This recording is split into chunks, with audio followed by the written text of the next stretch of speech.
Hey, what's up YouTube? This is Evan from Epic Duel Time. I'll be doing the commentary for today's video. It was between myself and Zach. I was playing Worms for this, and Zach was playing his TeleDAD deck. I had first turn, so I made a Worms X play. This is a common play on Worms to get an easy +1. It's where you drop any worm from the deck to the graveyard, and it's usually Worm Jagen who summons himself in face down defense position. Zach read this play and was able to Veiler. So I said 2 back row and end.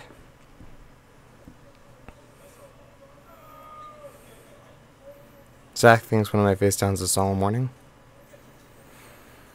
So he plays Reinforcement of the Army.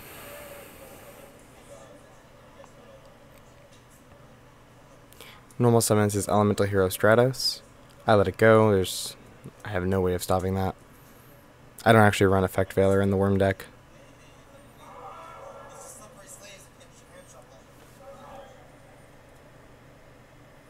And he searches out his Diamond Dude. And he goes to ram my Zex, and I Dimensional Prison the Stratos.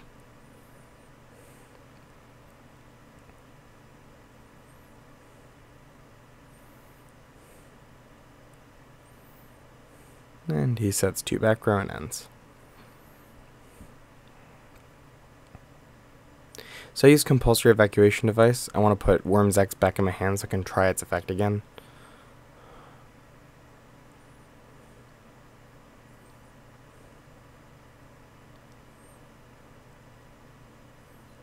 And Zach has to Solemn Warning it, because he knows that that +1 really does set me up for a lot of future plays. So I throw card face down, change my mind about the second. Zach plays his Diamond Dude.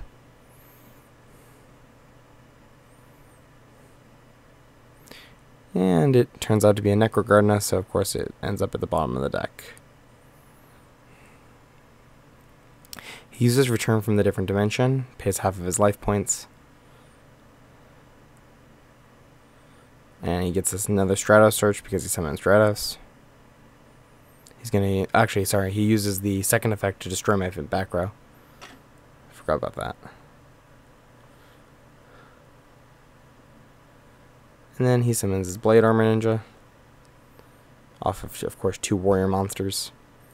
And he gets 2 attacks.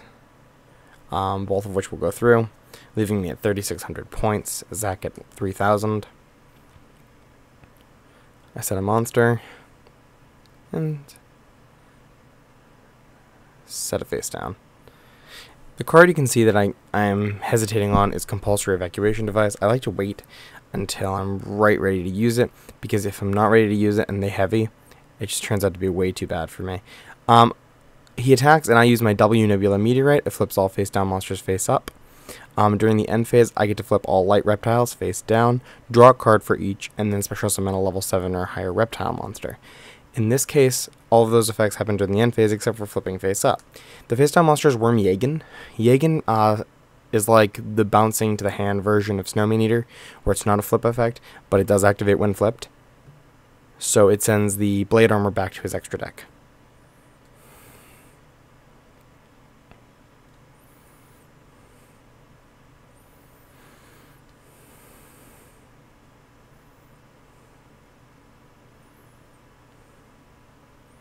And it's plays like that allow Worms to really set up. If I had been able to do the Zex Jagen play, it winds up being a lot more advantage, because I'll be able to draw 2 cards and get the Worm King and then use the other monsters. So during the end phase, my Jagen flips face down, I drew a card, and then I got my Worm King, which is essentially, I mean, so long as you have a flip effect monster, or a flip monster in general, face down, you gain card advantage off of that nebula. It doesn't tend to ever be a minus. So I normal summon my Thunder King.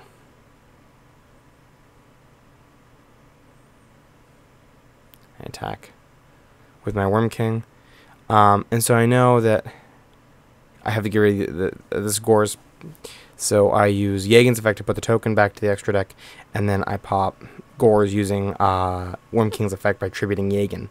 So now he summons Cyber Dragon. I do misplay here, and I don't negate it with my Thunder King. However, I just Solemn Warning the Caius anyway. He summons another Cyber Dragon, which also could have been negated by either the Warning or the Worm King. Excuse me, the Thunder King. And I never think to use Thunder King's second effect, but as it is. So I used my Mystical Space Typhoon, and he was just bluffing with a Destiny draw, and that is game.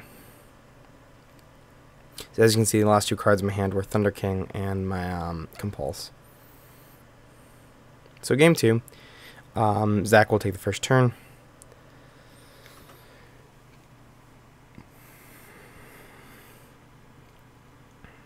If you can spot in my hand kind of quickly, I drew a mostly trap hand. I drew Starlight Road.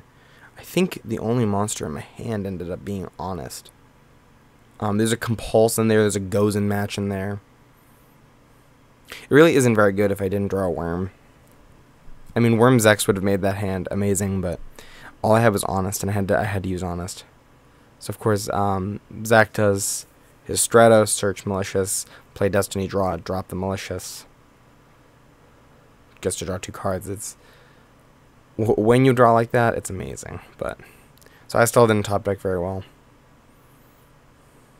Didn't get what I quite needed, but I did get Thunder King. However, he torrentials. So that means that was the only really good monster I had that gets lost. So I just set a whole mess of back row and end. Any heavies, which thankfully I have that Starlight Road, which does save me for a little longer. And I get to summon my Stardust Dragon.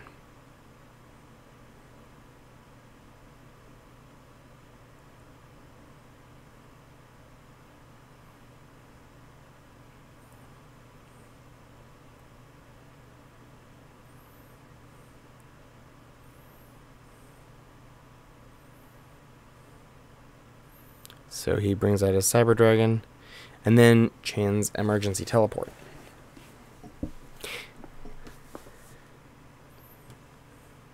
So when the card resolves, he has to pick a dark or light monster. Because, I mean, if he had a light monster in his deck, he'd be able to summon it. But in this case, all of his psychic targets are dark. Except, I believe Psychic Commander might be an Earth. I forget. But no matter what, it goes to the game. It goes to the graveyard upon resolution because of game mechanics. Because Emergency Teleport's activation wouldn't have been legal if Gozen Mesh had already been face up. But I wanted to see it go to the graveyard.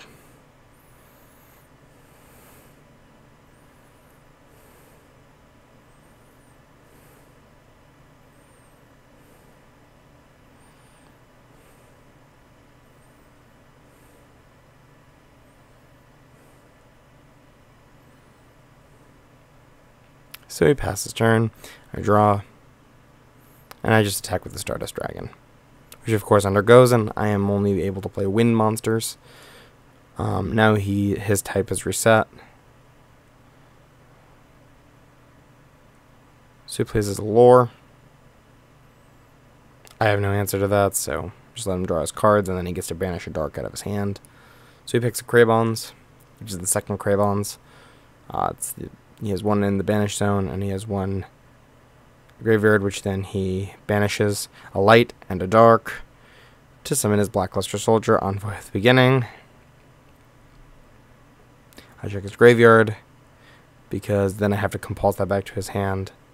But he then uses Forbidden Lance, which, as you can see, he's just pushing it in right there. He has to banish my Stardust Dragon, because he can't obviously attack it. So I'm left without a monster again. And you can see, if you look carefully enough, I've got Nebula Meteorite, which does me, again, no good. He goes to, I think he goes to banish it. So I chain Nebula Meteorite. So because it was face down, it will allow me to still summon that Worm King from the deck during the end phase. Which is really important, because it's the only way that I could really kill Blackluster, would be to tribute Worm King himself and destroy the Blackluster Soldier. And I knew that that was one of my outs. I had to waste a lot of cards to try to find an out to Blackluster because of the hand that I had. He can play under Gozen Match all he wants.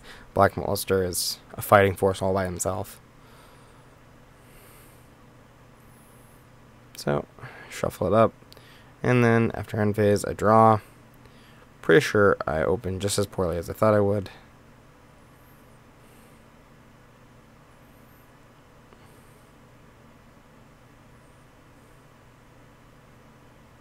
And I use another compulse because at this point he doesn't have a light target. I don't know that he has Valor, but then he drops Gores after taking 27. But he can't summon the token because the token's light and Gores is dark. So he's under Goes and Match. Which does give a slight advantage to being under Goes and Match. For me. That I stopped at least the token. Because the token's the nasty part, would be it being at 27. He goes and uses Mystical Space Typhoon on the Goes and Match. I chain a second Goes and Match. At this point, I know that so long as Gores is on the field, a Blackluster can't come out. But I knew that that can only last so long. He has another Dark in the graveyard. But it doesn't even matter because Gores is what's restricting him from being able to go into the Blackluster. He could Valor my Worm King on any of my turns, which obviously doesn't do a whole lot, but it would at least get the light target in, but in this case it doesn't quite do the trick because he still has the Gores in the field. So his solution is, let's just ram them. I drew Worm's X, which would have been really nice if he didn't Valor it. Because then he's got the Blackluster, and I pretty much realized what's going to happen. I attack for 18 because that's pretty much all I can do at this point. And he's got the light, and he's got the dark, the Valor, and the Gores, and here's back as Blackluster Soldier. If I had known that I might have drawn into his X, I would have definitely just used Worm King's effect to destroy it, and not have been attacking directly, but I can only say what I would have done, but so, of course, as you can imagine, he did attack a second time after the first time of killing Zax. So, he uses the effect to banish my Carteris, which then makes it even harder to try to get some advantage. I have to use Soul Taker. I main one Soul Taker. I really like the card. And I knew it would really come in handy against any of his bigger synchro monsters.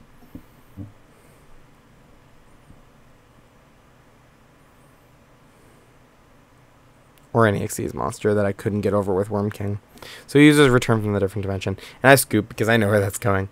He can pick 3 Darks from his graveyard. And then he's got Avarice. And he's got Chaos Sorcerer. Alright, so game 3. I take the first turn.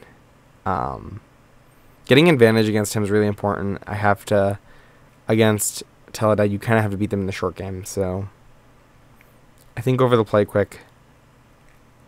And I use Worm's X. Because I know that if he Valors it, I can still go ahead and use the duality that's in my hand. But I would rather get this first turn play off and try to bait out a Valor. Because late game Valors really kill me. So I set the Yagan. I set my Compulse.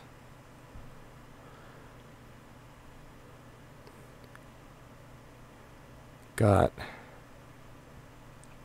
Cyber Dragon, then Caius. He's going to target Yagan.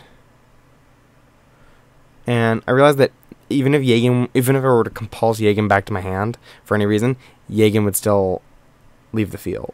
He would still get banished because he banishes himself after his X brings him back. So it doesn't quite matter to me at that point. He's now got Craybons and he's got a Caius. At this point, I'm a little surprised at what he does. I should have, looking back, just compulse the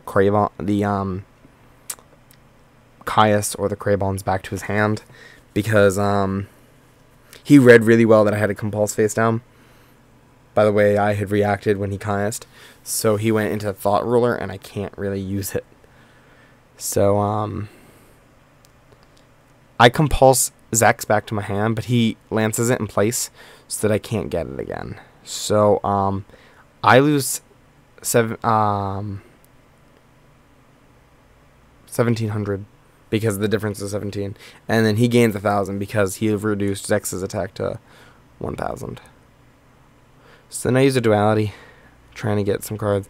I see the Dark Hole. I obviously need to take it. I hesitated on it because I wasn't sure about using the MST in case his face down was Dark Bribe or something, but at that point I really couldn't risk it. I wasn't sure if I wanted to use the Dark Hole as a 1-for-1, seeing because I couldn't. It's not like I could really use Soul Taker for this, but I thought about setting the monster, second-guessed myself at the last second, and then realized, you know, the obvious play was the best play, Dark Hole. I couldn't let him gain more life points off of Carteros, off attacking my Carteros, even if I got the search. So I did a direct for with Thunder King, and I just set it back row and ended.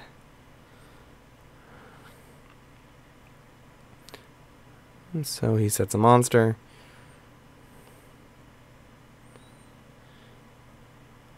I attack, turns out to be Plague. I also set Carteros face down.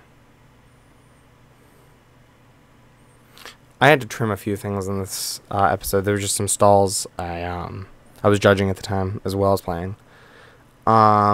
He plays Avarice. He has exactly 5 monsters, of course. Always the way.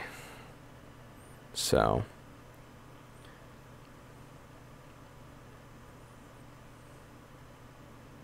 draws 2. And he realizes very quickly the Stratos might not be the best card against my Thunder King, so he sets a monster.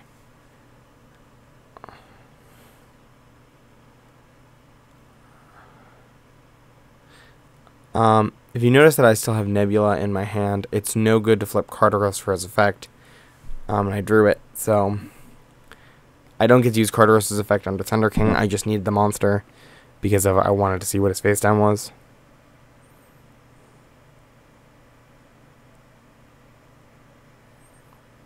So one of my favorite monsters from the Galactic Overlord set is Photon Papal Operative, which for the Fanatics, her original name was Photon Butterfly Assassin, but was changed to be Papal Operative. I prefer the original bit better, but I got over it kind of quick. It is what it is. The English names are never as good as the old names. So I attack I flip a Necrogardna, and it's pretty much the equivalent of a direct attack. It hurts. So I pass turn. He goes and plays Stratos. I have to warning that, because I can't let Stratos searches keep going. Also, he's got a Plague Engrave, and I really don't want to have to start going up against things like Brio. So my MST is back row. If you like the Ghost Gold MSTs, I'm a kind of a fan of them. I like them. So I attack. I knew he was going to use the Necrogardna, so got rid of that.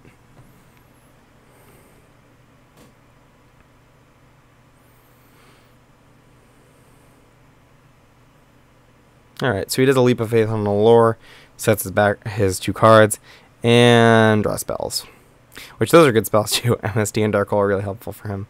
So it kind of sucks that he didn't get them, but good for me. I was okay with it. And draw phase. Again, you're going to see some weird trims because I was getting judge calls like left and right that day. So I attack, push in 21.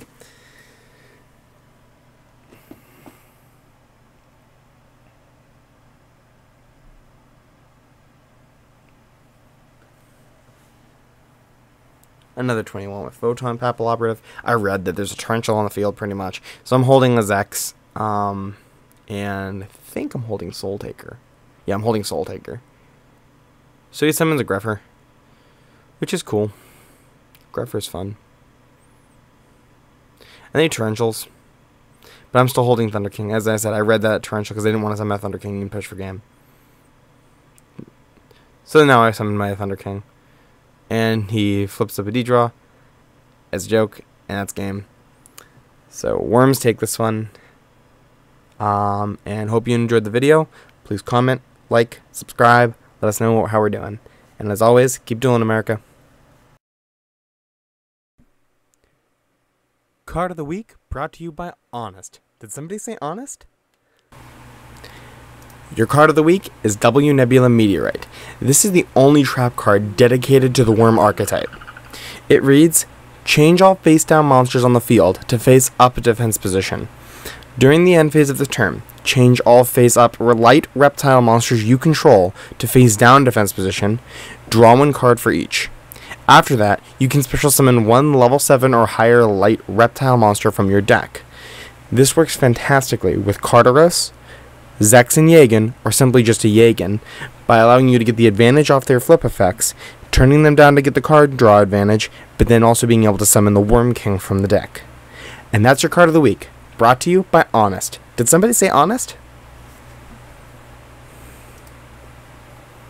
Don't forget to subscribe to our channel. We host new videos every week. Stay tuned for more decks, duels, news, and reviews. And as always, keep dueling, America.